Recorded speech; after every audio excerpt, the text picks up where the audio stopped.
New tonight, the Department of Housing and Urban Development is threatening to end all future contracts with the owner of Forest Cove Apartments. And this comes after calls from Atlanta Mayor Andre Dickens to permanently demolish the property. So we want to bring in 11 Alive's Karis Belger, who has more on this. And Karis, you actually have insight from a former resident about how she's trying to move on from what she calls a nightmare.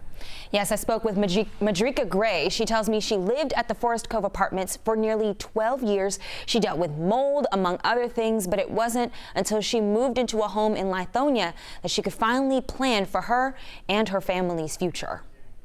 For Madrika Gray, the yellow paint on her Lithonia home is a perfect match. You see how peaceful it is just standing in the yard. Like a lot of times I walk the neighborhood.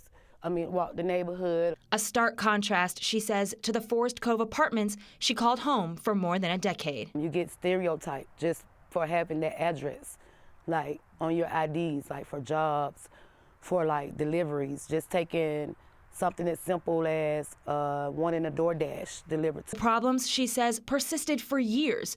Mold, mice, and crumbling infrastructure. It's hard when people feel like they don't own anything or entitled to a certain situation that they don't have a voice. Like many other residents, she was moved from the complex in September of 2022, but still wants to see someone held responsible for her suffering and her neighbors. Generations and generations were basically taken for granted. Recently, Atlanta Mayor Andre Dickens called for the property to be destroyed. And in a statement, the U.S. Department of Housing and Urban Development threatened to suspend future Section 8 contracts with Millennia Housing Management, Forest Cove's owner, for the next 5 years. A good first step, according to Madrika, who says overall she wants to move on from her time at Forest Cove forever. Peace of mind, to be able to find the peace of mind. Yeah.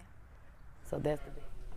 A spokesperson for Millennia Housing Management, the company that owns the Forest Cove complex, sent a statement to 11 Alive that said in part, Millennia is aware of HUD's concerns and has taken actions to address them. I'll have more on this response later at 6. All right, Karis, we'll see you then. Thank